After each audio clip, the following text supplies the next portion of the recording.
Okay, welcome everybody. Let us know in the chat where you're joining from, who you are, and if you are a grower, let us know what you're growing. We'd love to hear from everybody.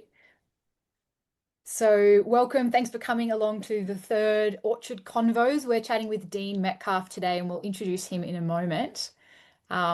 These Orchard Convos are part of our Orchard Resilience project, which I'll explain a little bit more in a sec. But a little bit about Soils for Life. We are a not-for-profit focused on supporting farmers to regenerate soils for resilient businesses, landscapes, and communities. And we're based all around Australia. So I'm Madison. I'm a research and engagement officer here at Soils for Life. And we've also got Talia on the call. She's our project manager for the Orchard Resilience Project. So, what is Orchard Resilience? The project is about supporting fruit and nut growers to build soil health and climate resilience. So it's a 2.5 year project funded by the Australian government through the Climate Smart Agriculture Program under the Natural Heritage Trust. We're working with some amazing partners. You can see their logos there, both NRM groups and farmer groups. And the project itself looks pretty varied. So we've got events like today, we'll have more in-depth workshop webinars, field days, but we also have demonstration farms on 5 regions across Australia with some peer groups around them. And we're also producing some practice guides and resources. So before we kick off the actual session, I'd like to acknowledge that I live on Darug and Gundungurra country in the Blue Mountains, so just west of Sydney. And wherever all of us are joining from, we know that the practices and Indigenous knowledge systems of tending land and harvesting fruit and nuts has a long history in Australia. So we at Soils for Life acknowledge and we pay respect to the traditional custodians of land, sea, environment, water, and soil here in Australia and the continuing connections there. I'd like to pay my respects to any First Nations people here on the call today as well. And in our Orchard Resilience project, we are working with native foodways on exploring some opportunities for some two-way knowledge sharing in perennial systems and land management, which is a really exciting and opening part of the project. So stay tuned for more updates on that one. And we work across a bunch of industries with Soils for Life, and we're really keen to hear from fruit and nut growers. So if you do have some experiences that you're experimenting with and you want to share, if you're doing some things a bit differently to improve soil health and resilience, please get in touch. Talia will pop her email in the chat. You can go to Talia directly. So the format for today is we're going to have a short presentation from Dean, and then we'll have a facilitated Q&A to follow. So the bulk of the session is the Q&A. So if you have questions throughout the chat, please pop them in throughout the convo, please pop them in the chat and we'll be collecting them to then hopefully get through all of them at the end of the session. If they're particularly relevant to one specific slide, one of us will jump in and ask you to ask your question there. So please stay on mute, but please do leave your camera on so Dean can see you. We'll wrap up at about 5 to 1 and we'll have a short survey with 5 questions on it that we'd love you to fill out. It really helps us to improve these sessions and know what works and what can be better. And our main things are please be respectful and mindful that we're all coming from different contexts and have different questions. It's an opportunity to stay curious in these conversations. And we are talking about orchards and perennial systems generally, but we might be drawing on examples from specific crops or specific systems. So consider your own context, take what's applicable and leave what's not. If there's any other people who might have missed the intro, just letting you know, we'd love to hear who you are, pop in the chat where you're from and what you're growing if you're a grower. Dean, I'll get you to start sharing your slides while I introduce you. You should have the option to share now. Hopefully it's sharing. It's just trying to, so I'll intro you while it's thinking. So Dr. Dean Metcalf is a plant pathologist with over 30 years under his belt developing organic solutions for a range of crop diseases. He founded Metcalf Biocontrol in 1992 and is developing and manufacturing a range of organically certified biological control agents. His work is spanning some of horticulture's biggest disease challenges, including botrytis, monolinea, sclerotinia, and phytophthora. Dean, that looks great. Yep, we can see your We screen. can we can see my screen. Yep, and we can see the full screen. It's perfect. I'll hand over to you, and when we're nearing 15 minutes, I'll give you a little time check. Okay, so I am a bit lucky. So we shared some slides, having a bit of a practice run before it was about while I'm talking. If I happen to have slides, we'll and be talking about something that no one can see, just let me know. So yes, well, I'm a pathologist and I'm in Tasmania. I started out my career working in young, worked on nothing but onion disease for 7 years, if that might seem a little vague, but that's so some of the examples I'll be giving will in that journey. So that's why I also worked with the Tasmanian government. I was on a big government diagnostic lab, and because of that, I'm well versed in a very array of diseases. I can turn my hand to a lot of things. I'm also the quarantine pathologist, so I did a lot of my study work at that time. I've been working in for myself for about the last 15 years. Uh, Dean, I just want to yeah, jump in and interrupt. Your audio is quite bad. Is there okay. anything we can do? Is there, I don't know if it's a just a little network issue or I don't know what I can do at this end. I'm for the, I don't think it's looking though. what a shame. How bad is it? We've turned your video off. Are you able to hotspot to your phone at all? Or you need, My phone, no, I can't because I'm in a still frame building. I don't yeah, think okay.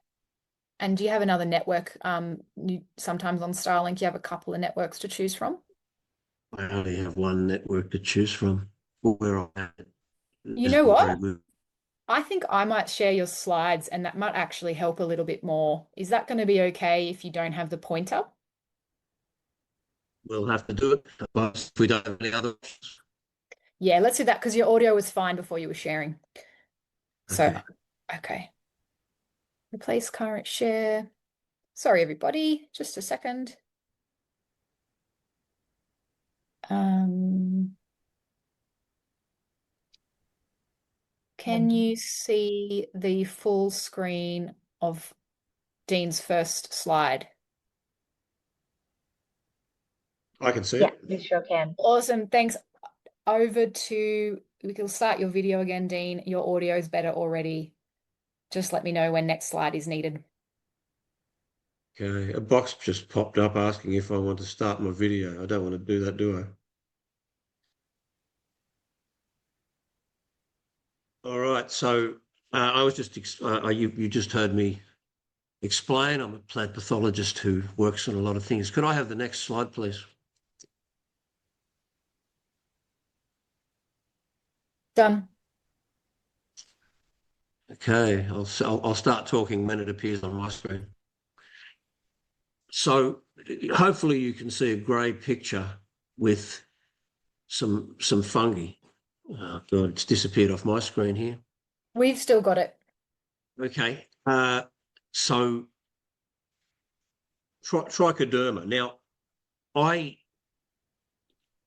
first saw something like this through a microscope. It was 1989, and I was a student. I was working on a tobacco disease at at a university in South Australia, and I looked through the microscope and I could see this fungus kind of wrapping around another fungus like a python.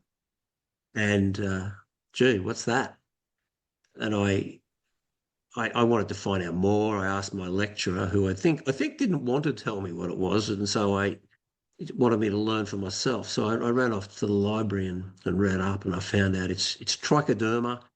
It's a fungus that attacks other fungi. I didn't even know that fungi had a food chain. So, this is interesting. So this fungus that preys on other fungi.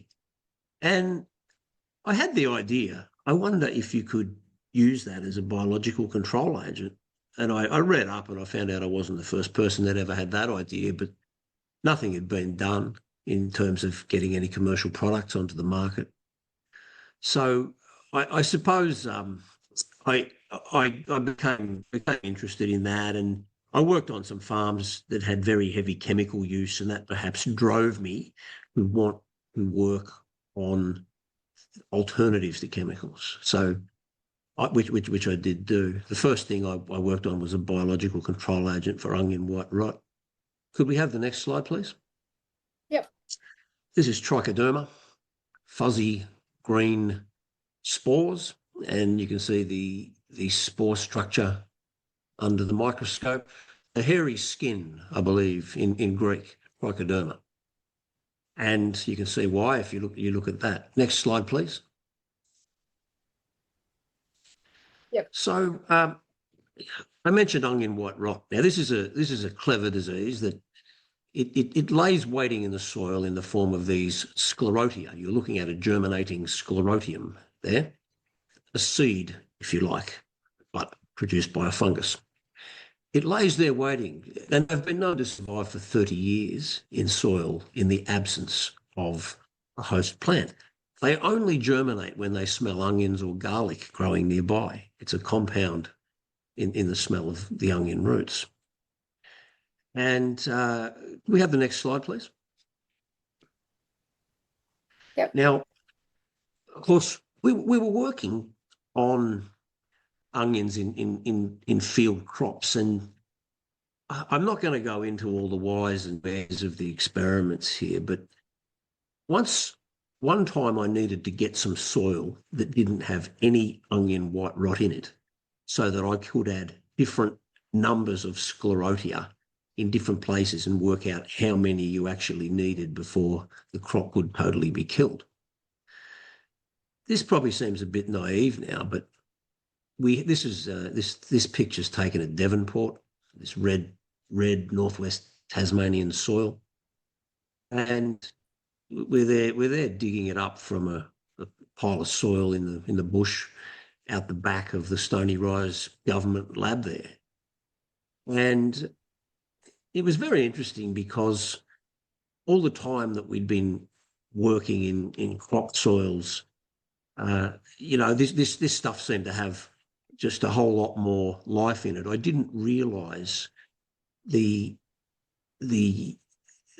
just the abundant organic matter and things. And when you look at it, the difference to the commercial crop soils. Could I have the next slide, please? So we were burying these little sclerotia in the pots and in different concentrations. Next slide, please. And we had some methods also for assessing how much trichoderma was getting established on the onion roots. That's just a bit of lab work to do that in little onion seedlings. Next slide, please. We did some work on the different trichoderma that was found growing on the onion roots. And it was not just the biological control agent we had, but this I won't bore you with what this gel is, but it shows that they're all different. Next slide, please. Now there's a figure here. Just have a look at, it's the middle column there, and there's a figure in the middle box of the whole thing. It says 5.1, and the one underneath that says 3.7. And what that actually surprised me with was that when I worked in crop soils, I would find that there was probably only 1% of the roots would become colonized by trichoderma. But when I worked in this bush soil, that figure of 3.7, that's out of 5. There was this massive population of trichoderma in the native soil. Please, move on to the next slide. So this was interesting, and I suppose it was a bit of a light bulb moment for me. I don't know why I didn't know this, and certainly I was working in the middle of a team of experienced plant pathologists, and none of them really knew it either. So I think it shows how far we've come in our thinking since those days. But this soil had a massive population of trichoderma native to it. I mean, I was trying to establish trichoderma in soil, but it showed that the bush soil had this massive, healthy population of trichoderma, whereas the commercial crop soils we'd been working in had only 1 or 2%. There was, 50 or 60 times as much trichoderma in the native soil as the crop soils. Now, they've had artificial fertilizers, they've been cultivated for 100 years. Every time you plough, you break up the net of the mycelium, and so certain fungi don't multiply as well as if you didn't do that. So all of these practices are changing. And the really interesting thing about this experiment was that in the bush soil, these sclerotia all died. The seeds of the disease were eradicated by the soil all by itself. It didn't need the help of my trichoderma to do it. The native soil was able to control the disease without any help from us. So, what have we lost? We had suppressive soils. Our dirt has been beaten down so much in this cultivated land in terms of the microorganisms. And as I said, this was 30 years ago, and nobody was very aware of it. In any case, moving on to talk about biological controls. Now, I've learned. Oh, sorry, could we just? We're scrolling a bit here. Yeah, thank you. So, I've learned that in developing biological control agents, there's a whole lot of things you need to get in line. The right microbe for the crop, the right microbe that can kill the disease, the right microbe that can grow in the environment. And you've got to put it in the right place at the right time, in the right dose, with the right nutrition.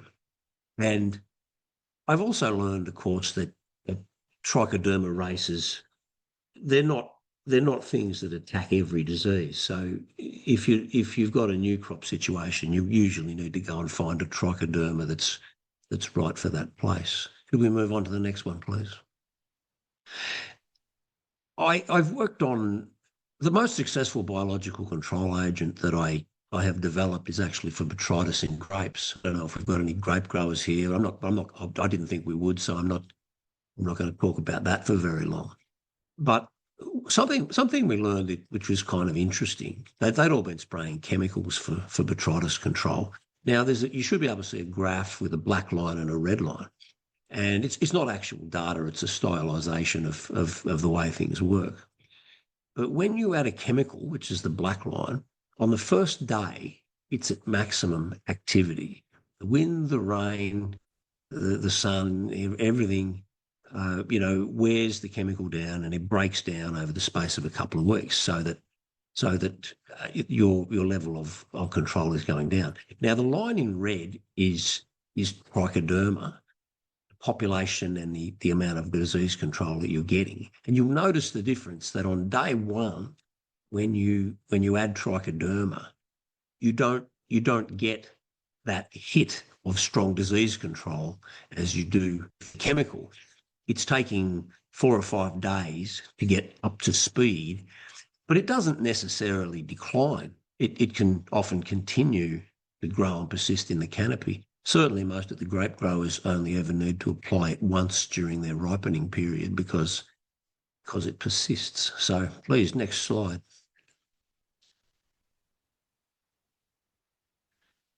And just to explain the sort of control we get with that, this is botrytis rot, some splitting berries there, about 25% infection, and 1 spray at flowering and 1 spray at ripening. You're reducing the amount of botrytis rot by about 90%. Next slide, please. This is our production laboratory. at Molesworth, Tasmania, and you can see the little red packet there. That's the trichoderma spores. Next one, please. Okay, let's talk about Phytophthora, a topic that I think might interest some of the people online here a bit more than me talking about onions. So you can see that's, I think that was taken in a macadamia plantation, and the roots are black and not looking so good. Next slide, please. Sometimes in the wind, the trees can even fall over. The system has decayed so much. It amazes me that they've still got green leaves, actually, by the time they do that. Let's move on. I think we might have. Could we go back a little bit? I'm not sure if. Yeah. Okay. Thanks. Okay. Now Phytophthora, by the way, it's a little different to other fungi. There are two categories of fungi: the higher fungi and the lower fungi. And the Phytophthora is the one at the bottom. Now, I guess they do essentially look the same, and they've kind of evolved to do about the same thing. The first difference is you can see the joints between the cells in the other fungi, and in the Phytophthora they don't have that. That's the most obvious difference. If you're over looking at fungi under the microscope and you want to know if you've got Phytophthora, you look, or Pythium, you look for the absence of those joints. Please, next slide.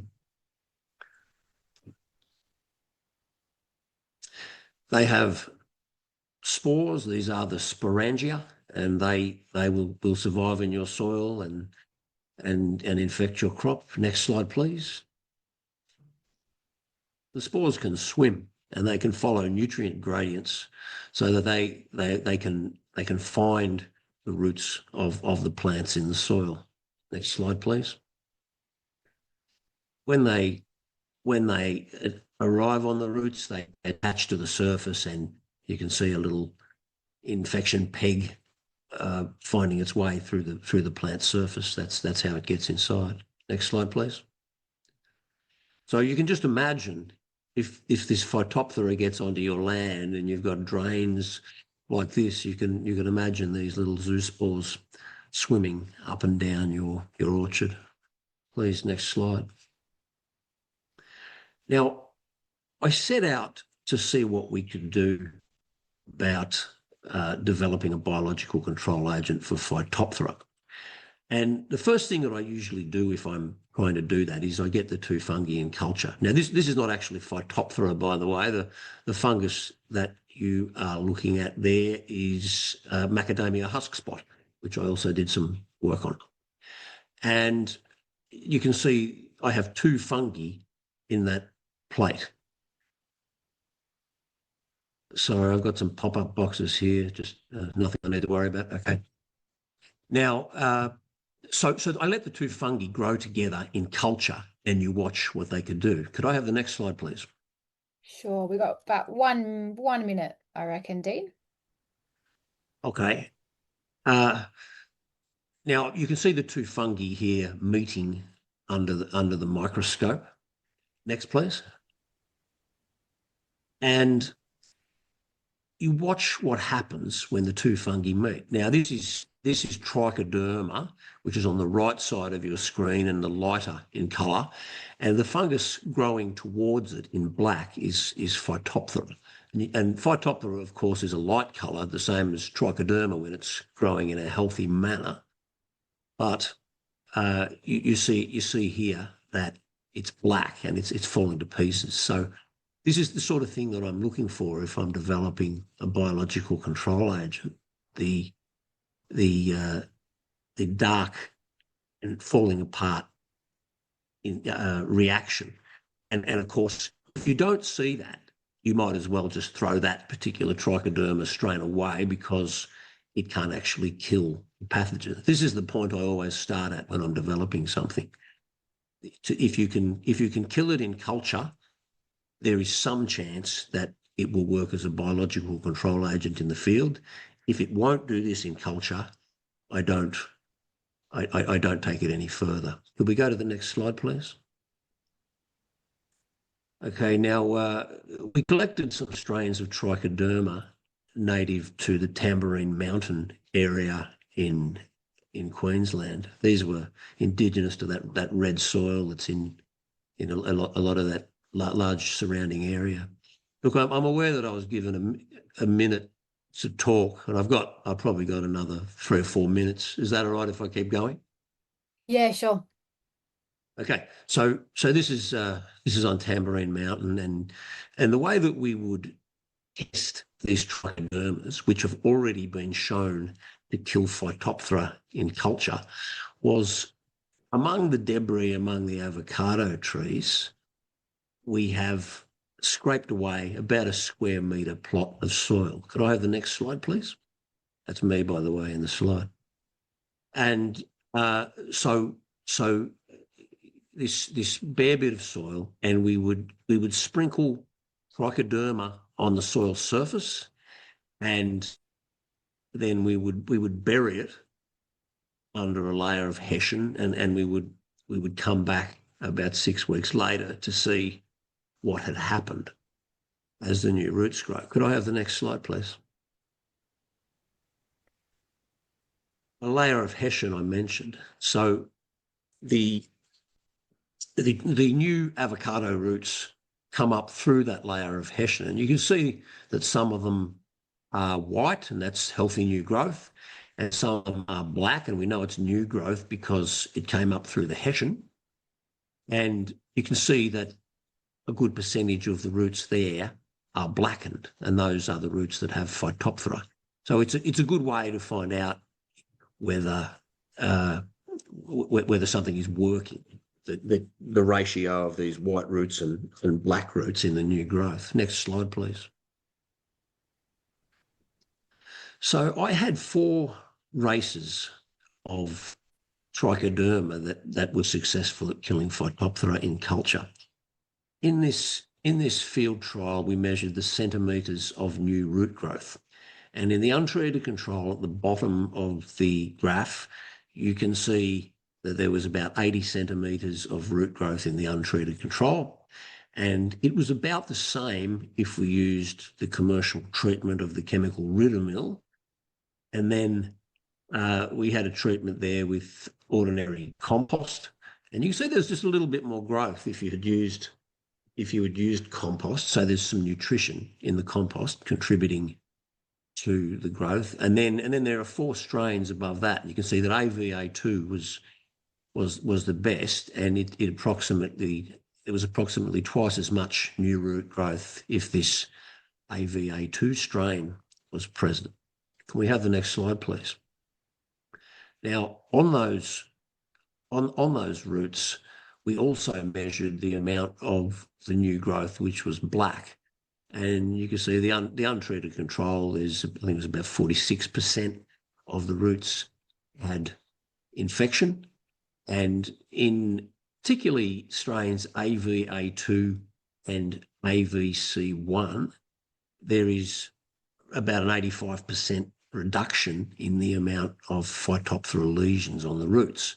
So you have not only more roots, more root growth, but that growth has less lesions. So that sort of multiplies. So a lot more good, healthy roots in the area that's been treated with this race. And we actually produced a biological fungicide that has a combination of the 2 strains, AVA2 and AVC1. Initially, we called that PhytoGuard was the name we put it out under, which you can see in the photograph there. For some trademark reasons, we just call it Trichoderma humatum now in that same package with the black label. So that's a biological control agent that's available if anyone's got problems with Phytophthora and they would like to test it, they can get in touch. I think we're getting pretty close. There might be 1 or 2 slides left. Could we move on? Maybe just go back there. No, sorry, back. Yeah, that the one with two hessian areas. That's the difference. Untreated on your left, with a certain amount of root growth, and a fair part of it is black. And the trichoderma treated this lots of white roots and one or two black ones there. If we could just move on, please. Next one again, please. We did some experiments on adding trichoderma in compost. Some of you might know Bonnie. I don't know if Bonnie's online, but she's the involved in soil care around Lismore, and so we had her on the tools doing these experiments. Move on, please. Trichoderma compost. Another next slide. Thanks. There should be some. I've got this method. It's a special agar. You can see that it's pink there, and we test the roots to see whether trichoderma is on that root segment or not. You can see one there. We got 5 out of 5 on that agar plate. Little trichoderma colonies coming out of every root segment. Could I have the next slide, please? Okay, so this is rather than show you a graph, I'm just showing you typical plates from that experiment. The untreated control, I think there was, it might have been one of those sections was naturally colonised by trichoderma. The next one, it's a pop-up box is covering everything, but it's going to be the trichoderma compost treatment. And you can see 5 out of 5 colonised by trichoderma when we added trichoderma in compost. We also used trichoderma spray, and it's not that much better than the untreated control. You've got a couple of trichoderma colonies there, but it doesn't take off as well as if you add some sort of food to the soil profile at the same time as you add the trichoderma. And interesting, in the Ridamil treatment, you can see that there's absolutely no trichoderma on the roots, so it's even less than the untreated control. So the chemical is suppressing the indigenous trichoderma in the soil. I think there might be one last slide. This is some friends and I established a compost operation in Tasmania. It's we've sold on from that a few years back, but this was the machine turning the compost, and we developed a method for producing trichoderma in compost so that you can multiply it up. Obviously, the amount of trichoderma you buy can then be multiplied 100-fold in your compost, so it's less expensive to get your trichoderma that way if you can get it to work. And it's all got all those other great benefits of compost, like reduction in methane emissions, where the materials would have gone to landfill otherwise. This compost was made out of the waste of the Boyer timber mill, the biggest paper mill in Australia, which is not too far from where I live. Anyway, I think that was the last. So thank you all. And I guess I hand back to Maddie. Yeah, thank you, Dean. Is my audio on? Yes. Thank you, Dean. There's so much to explore in there. I might start off with an initial question. You mentioned at the end there about the trichoderma enriched compost. I'll get you to turn your video on if you can. Oh, yeah, okay. Yeah, you mentioned about the trichoderma enriched composts, and I know you've also worked with biological foliars as well. Can you explain in a bit of a nutshell, what are the options for growers to be applying these controls? So there's compost inoculants, there's foliars. What can they be exploring depending on the issue they're trying to treat? I guess it all revolves around food for the biological control agent to start growing. In the case of my grape work and really any other fruit disease, the two main opportunities are that the spores can land on the flowers or the ripening fruit, and they will find food to grow. That's from the sugar in the pollen on the flowers, or the sugars leaking out of the fruit and little fragments of pectin and things like that. Now, I generally find that when you spray on foliage, you don't need to add additional nutrition. The trichoderma finds the food on the foliage, and it's not a very competitive environment compared to the soil. The surface of the plant does have indigenous microorganisms, but it's only a fraction of what you find in the soil, where there are millions of nematodes and bugs and mites and this furious community of competing microorganisms. However, in the soil, it's very hard to get a microorganism like trichoderma to establish just by spraying the spores. The soil has a food queue. It's everything is just waiting for something, some substrate that it can use for food so that it can begin to grow. And trichoderma just joins that food queue.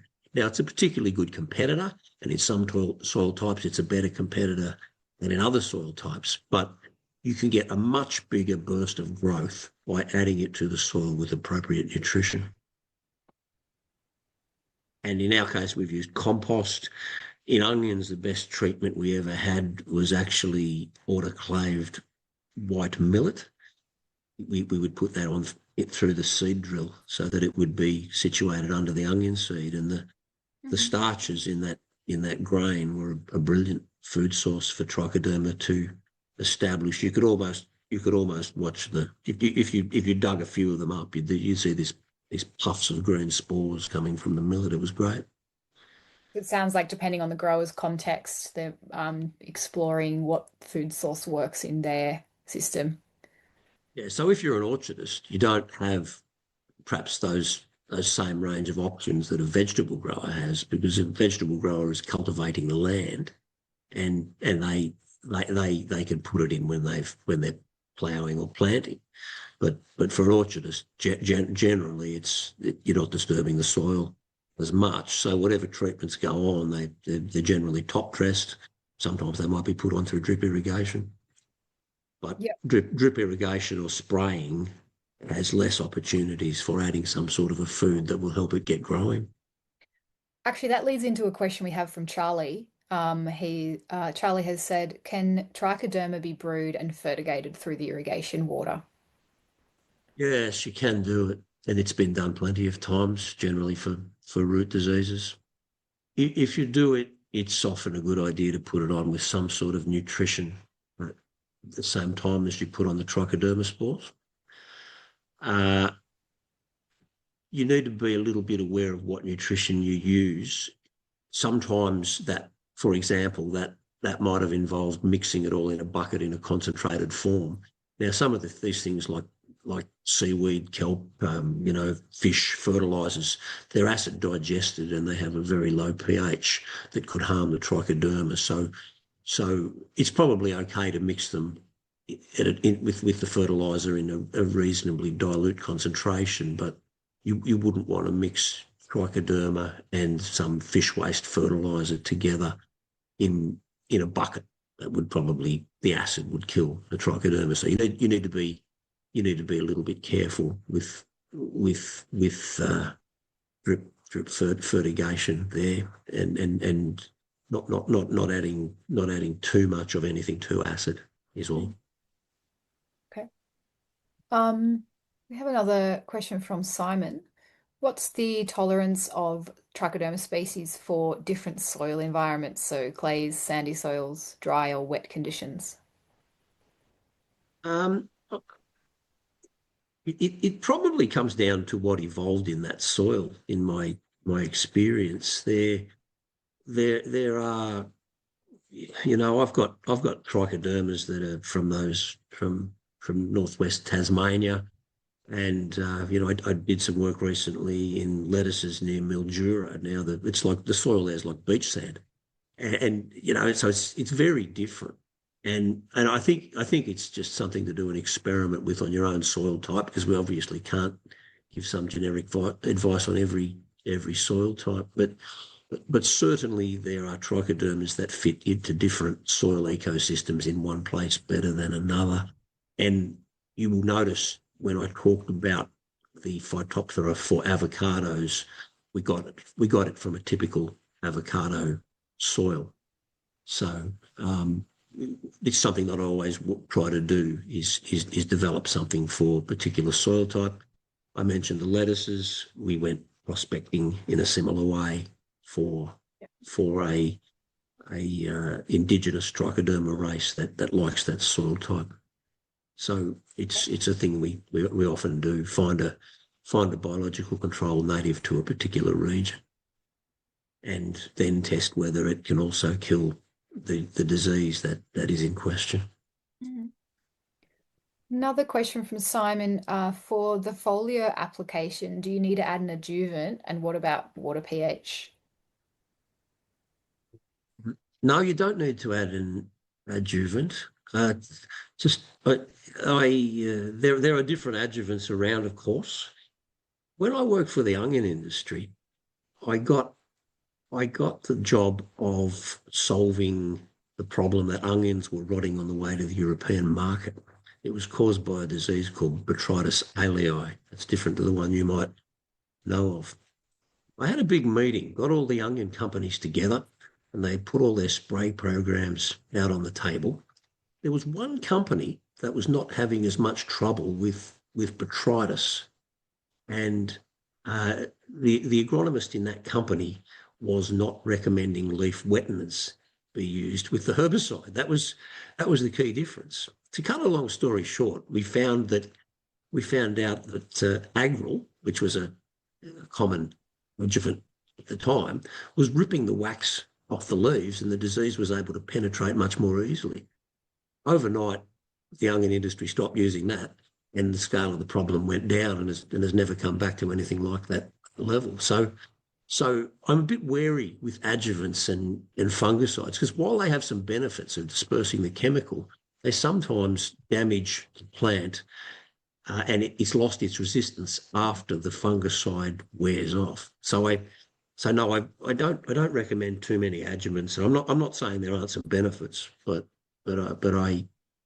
no, you don't need any adjuvants. And um, as for pH, trichoderma is pretty happy to grow in the range from about pH 4 to pH 8.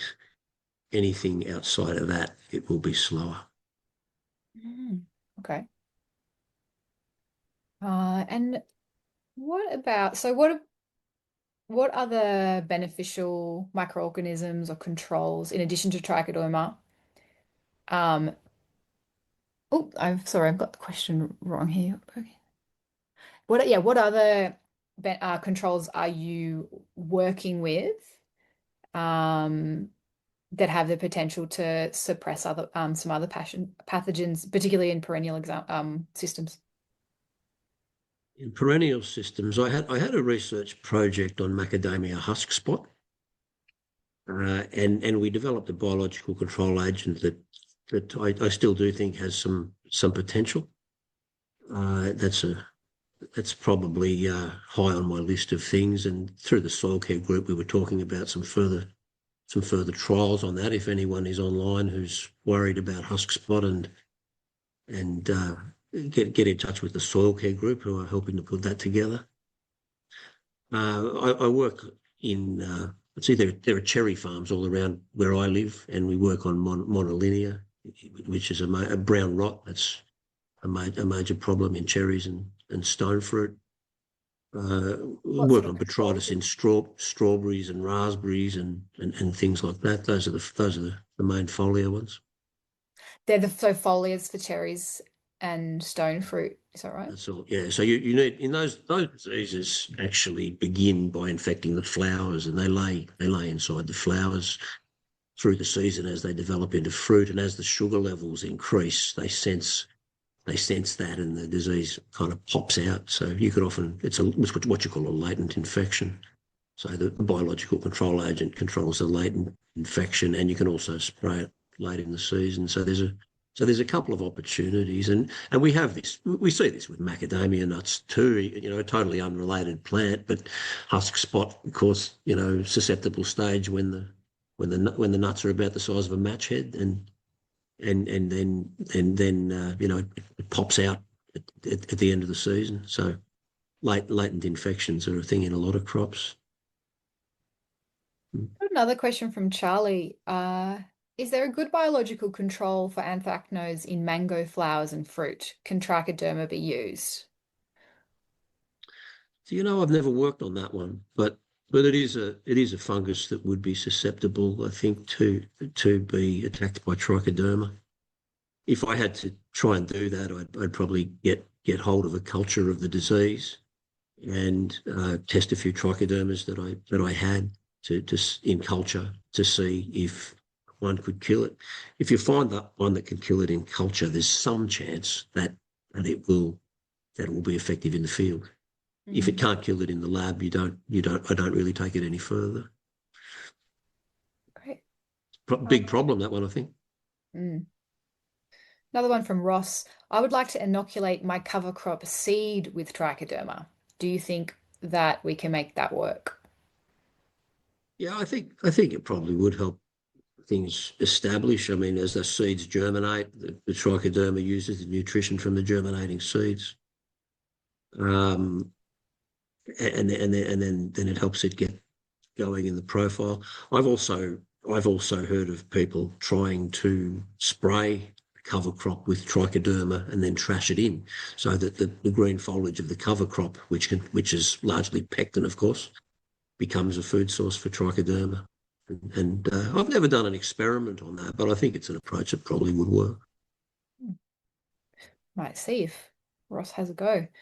Uh, Another one. Can biological controls be used alongside conventional fungicides, or do synthetic chemicals undermine the program? How could growers look at transitioning between the practices?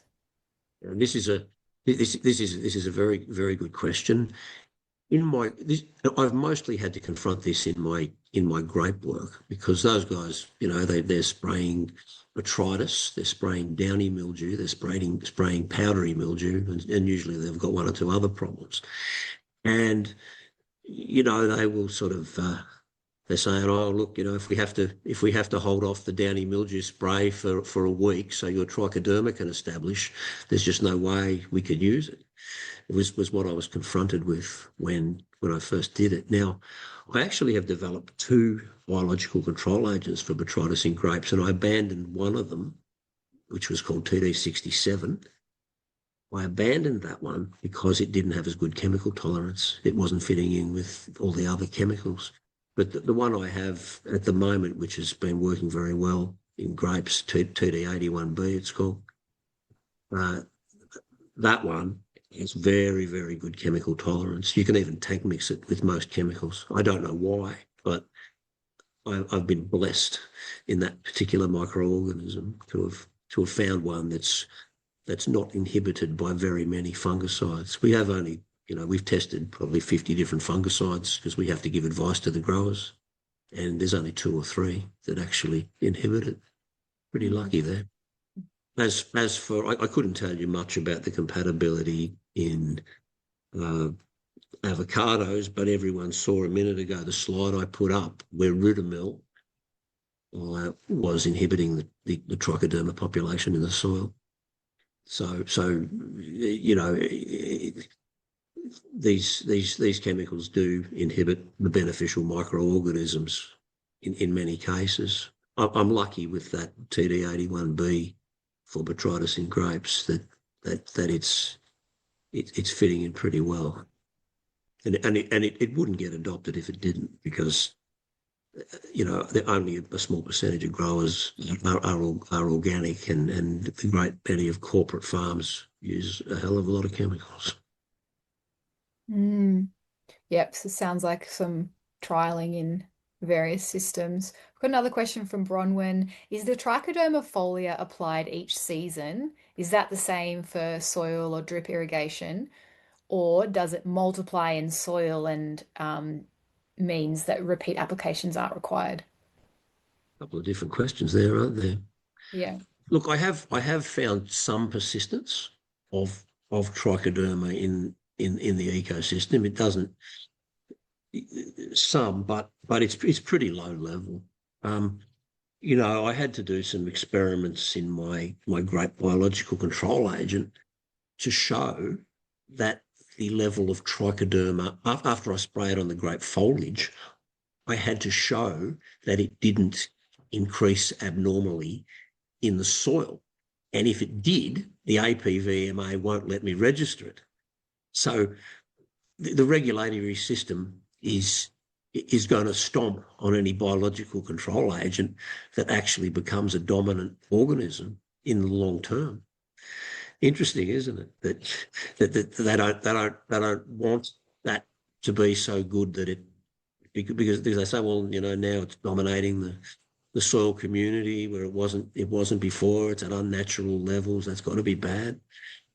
So that's so. Um, Mm. as for whether it builds up, I think what happens is you get an initial flush of the biological control agent, and then for a few months, and then it drops back to a level consistent with the indigenous levels of trichoderma in that soil. Uh, the one that you've added might not have been there before, but it probably persists at a low level. Mm. On that query, do you have any transitioning advice? Obviously, it's context dependent but for those that are getting started with biocontrols like this. You know, I if I go to a new farm that we've not had contact with before, let's say it's a grape farm, because that's the one that doesn't matter what it is, but in any crop, what I would say is the same thing. I just ask them to treat 1 hectare in the first year, because there's so much riding on it for the grower, and he needs to get his own trust. I can show him a bunch of graphs that this is how it works, but he doesn't really believe it until he's seen it for himself, until it's worked in his crop. When it's worked in his crop, he'll trust it. And he probably would trust, even if his neighbour told him that, oh yes, I used that and it worked, he'd trust that more than all the graphs I could ever show him. So that's Mm. just how farmers' thinking works. So just treat a small area at first. I've seen a few examples of people who tried to go organic or all the way a little bit too quick. You need to build in a little bit at a time. Crops get lost by things like that. Um, over a couple of years, to get your systems working, and try small areas with new things. Just a hectare somewhere. Once you feel you can trust it, treat the whole place. Now, of course, if you haven't got a solution at all, you might go all the way. I mean, I couldn't get my feet in the grape industry at the start, and then the European Union banned just about every chemical from being used on the grapes after the fruit are about the size of a pea. They can't spray all these chemicals that they were trusting and using very widely. Suddenly the growers had absolutely nothing they could use late in the season. So they were prepared to treat their whole crop. So Mm. some of that comes down to the growers' desperation for a solution. They're prepared to take a bigger gamble if there's nothing else. Yeah. But moving away from a chemical that you trust is a bigger step. We have two more questions and probably just enough time for both of them, about a minute or two. From Simon, have you seen an effect of herbicide application with a decrease in trichoderma population? Oh, I'm not ever aware of that. Um, but I am aware that this can influence the population of microorganisms. Certainly, I can remember when I was a uni student, some experiments on the effect of herbicides on certain microorganisms in the soil. I can remember doing a practical class on it. I think some trifluoralin, I think it was. Anyway, herbicides can influence the microbial population in the soil for sure. Which ones for trichoderma, that I couldn't tell you.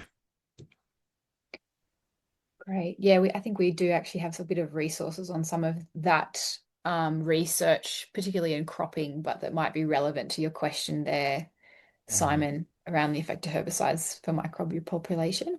If I can find it, I'll send you the link. One more question from Orally.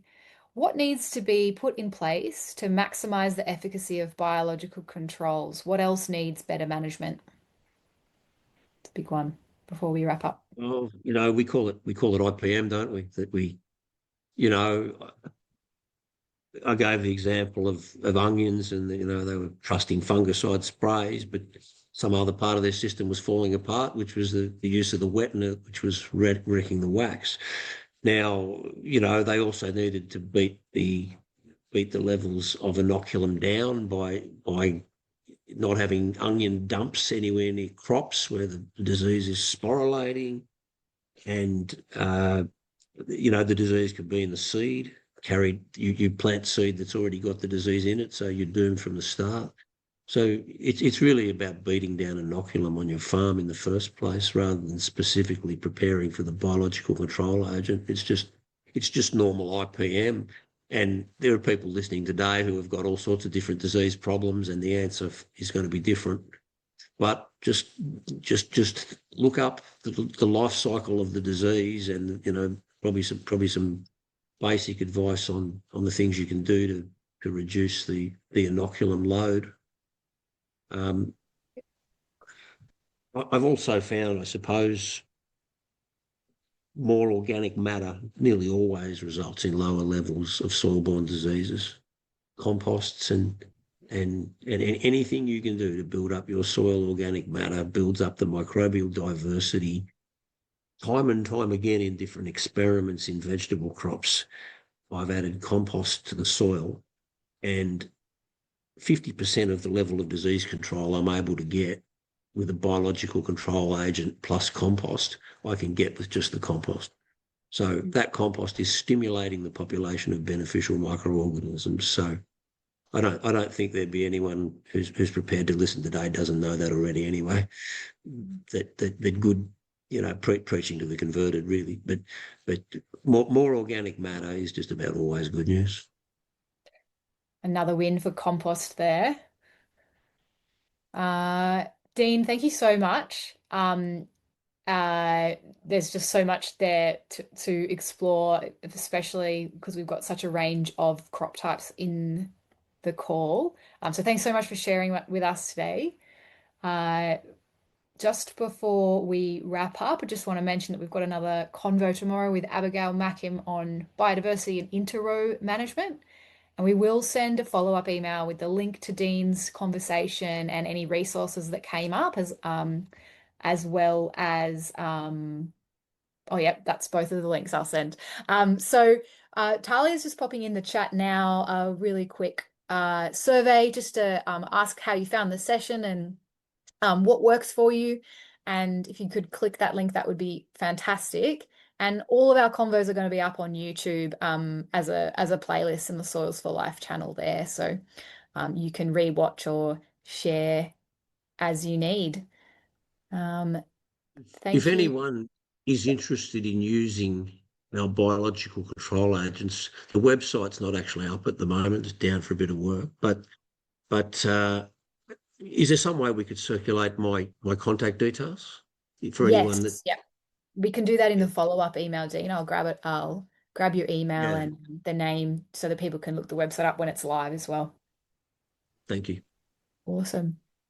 Okay, thank you so much, everybody. Really appreciate your time, Dean, and keen to see the work that's happening on some of the demonstration farms in the Orchard Resilience Project. Thanks, everyone.